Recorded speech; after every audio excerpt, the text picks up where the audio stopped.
This story is called An Apple a Day. An apple a day keeps the doctor away, and an apple tastes good too. So not only are apples very juicy and sweet and yummy to eat, they are also healthy. They're good for you, okay? It's one of the few foods that I can think of that taste really, really, really, really good and sweet and are still healthy.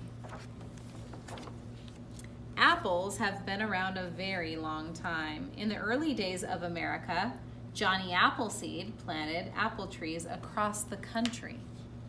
And we've talked a lot about Johnny Appleseed.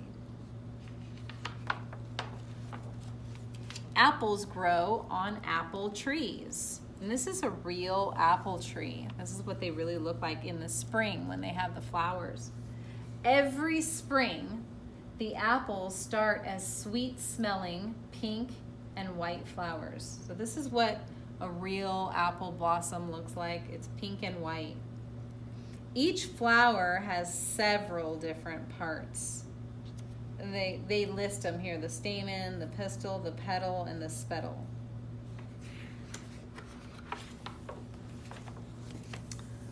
For apples to grow, pollen must get from flowers on one tree to flowers on another tree. Bees usually do this job. So the pollen from like this one needs to be spread over here to another tree in order for them to grow. Then inside the flower, a tiny apple starts to grow. So once that happens, the petals fall off, right? And we're left with this, the spetal, and then this base part. The base part of it starts getting bigger and bigger, and this part starts shrinking. And remember how I showed you the other day, or last week, that this at the bottom of the apple, you're gonna see these little things at the bottom of every apple. And that's where the flower used to be. In summer, the sun, rain, and air help the apples get bigger. So during that summertime when it's really hot outside, the apples are growing bigger and bigger and bigger. Some apples turn red, others turn yellow, still others stay green. These are the three very common colors of an apple.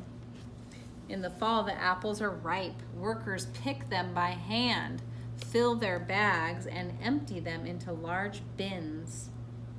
Some families pick their own apples to carry home. There's this place in Oak Glen that sometimes my kids and I will go to, and my husband, and you can pick your own apples there. It's really neat. I think they had kind of a big fire there, so it might not be open for a little bit. Growers take their apples to cold storerooms. Here, the apples are kept for up to a year. So that they pick so many apples because they're all ready in the fall.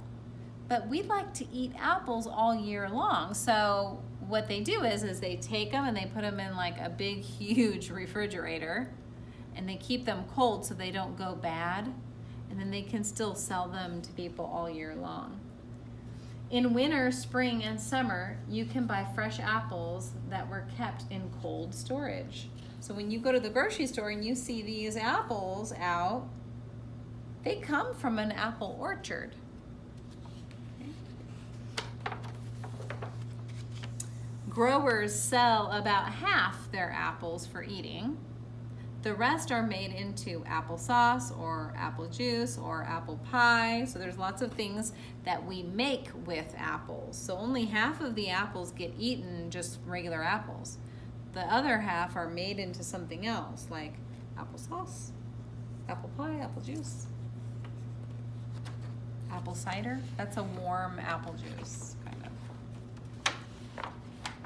Meanwhile, the apple tree waits. Soon, tiny flower buds will start to open again. Okay. Now this is not like real or make-believe or any of that. This is actually a nonfiction book, which means it's telling you facts about apples. So the whole thing is about apples.